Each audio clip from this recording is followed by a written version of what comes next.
What is up, everybody? I'm Mav Gojo, and I'm bringing you guys. What if Goku was having a Namekian? Now, you guys are wondering how would I actually do this story? Well, let's start off first. Most of the original story will go the same as in canon. Except the Namekians will actually decide to actually wish for a powerful warrior to come to their planet. Now, of course, the events will happen when Goku is actually trying to arrive on Earth. When the Namekians do the wish, Goku is actually teleported in front of them due to Goku possessing the most highest potential to this moment. Goku is actually the strongest now of all the beings in comparable to multiple other Namekians. So yeah. Of course, they'll be confused, but they decide to actually do something to Goku. Of course, they are able to figure out that he's a Saiyan. They start Dragon Balls, and eventually they decide to practically make him a Namekian savior by making him half Namekian. Practically replacing half his biology for theirs, so Goku can be much more powerful. The Namekians don't know if that will weaken Goku or make him stronger, but they decided to just change it just in case. Practically removing the violent nature within Goku as he was a baby, so Goku actually keeps his memories for his parents, yet his aggressive nature as a Saiyan and thirst for battle and blood will most likely disappear instantly by being replaced by the harmony of the Namekian DNA. With this, of course, this will most likely mean that Goku would have become stronger, also much more calmer as a baby. Of course, with Goku being a hybrid between a Namekian and Saiyan, Goku will actually be even stronger than ever before, with his potential as a hybrid being stronger as well. Goku will most likely not need as much as food as a regular Saiyan needs. He most likely need to eat as much as a normal human and just drink as much water as a normal Namekian, which means that his hunger can actually be satisfied with just more water or less food. So yeah. With this, of course, Namekians will decide to train Goku so he can be at the level of the strongest Namekians to this point.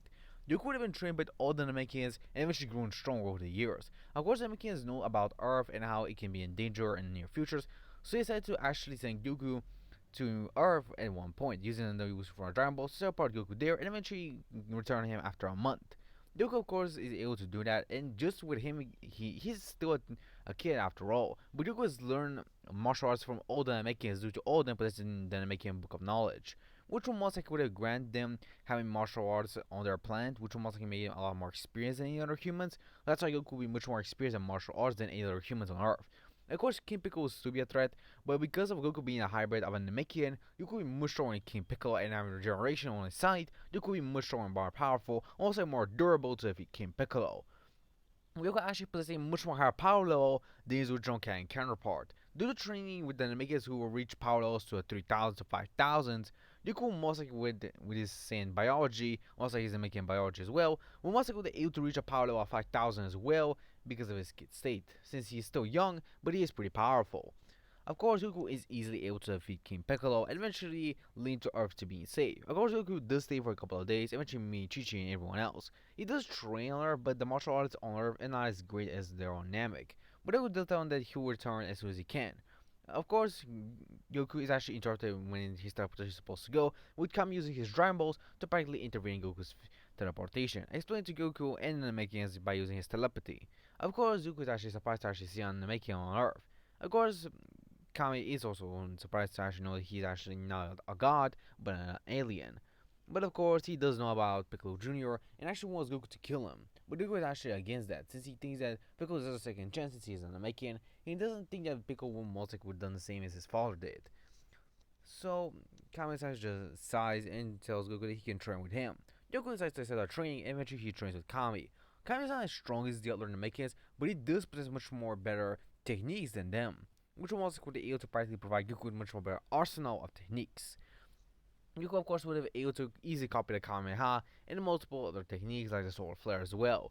Goku also would have trained inside a time chamber, and due to his common nature as an Namekian, Goku actually able to survive a full year inside the time chamber, with him getting many times more powerful. Of course, Piccolo was still training himself even harder than the original because of seeing how how powerful Goku was. Because Goku was actually not holding back against King Piccolo in this timeline, so most likely Piccolo would have tried to achieve that level of power and not even surpass it as well.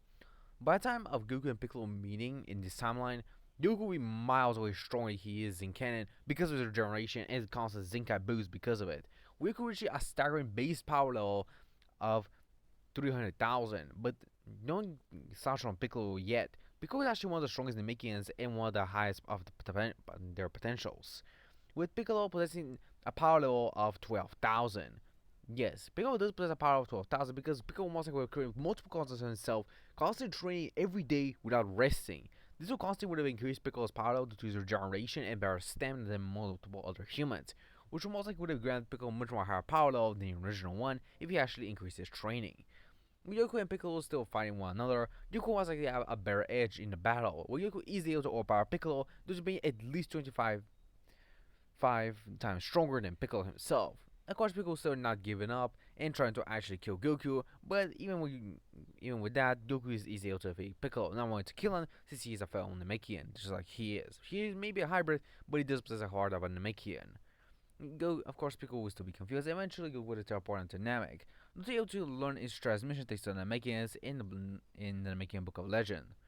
Of course, Goku would have also trained with Piccolo on Namek, but Piccolo actually became a much more calmer person. They would, of course, would have not married Chi-Chi on this timeline, since they most likely see each other as friends, not as a couple. So that's why Goku will practically be single in this timeline, unlike multiple other timelines when he's married to Chi-Chi or Bulma. So yeah. Of course, Goku and Piccolo would actually have a lot of free time training over the 5 years time skip, with both of them growing immensely stronger over the years.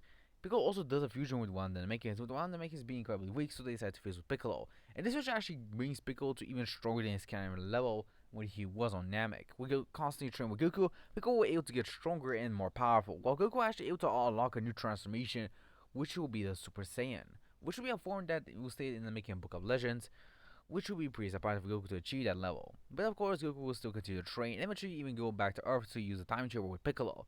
Since both of them can practically not age as fast as any humans or Saiyans, Goku practically has a much more longer lifespan than any other Namekian or Saiyan. I'll also say Piccolo himself since he's practically one of the youngest Saiyan. Namekians, since he's practically really young, yet he looks like almost an adult. But his aging process is actually stopped at this point, which means that he'll practically not grow a few inches, but he'll still grow in power. With both, of course, prodigies training with one another, Piccolo and Goku will get immensely stronger due to him focusing on their base state. But Goku will be focused on mastering Super Saiyan, so his base one will be slightly lower than Piccolo, but because of his potential, he will most likely still above Piccolo, just by a little bit. Now the power levels I'm giving them will be in counts of their intense training. And since we saw how powerful Goku's training was, also Piccolo's training as well in the canon, I'm gonna give them at least to 100 times boost, and not even slightly lower. So there will be a starting power levels of 30 million to 12 million. Goku is at 30 million, while Piccolo is 12 million. Goku will be most likely higher because of his potential and possessing Super Saiyan, since he is stronger than Piccolo. Of course, Piccolo will still continue to train and increase his power. Of course, in this timeline, Goku does not learn Kaioken, meaning that he can not practically exploit it.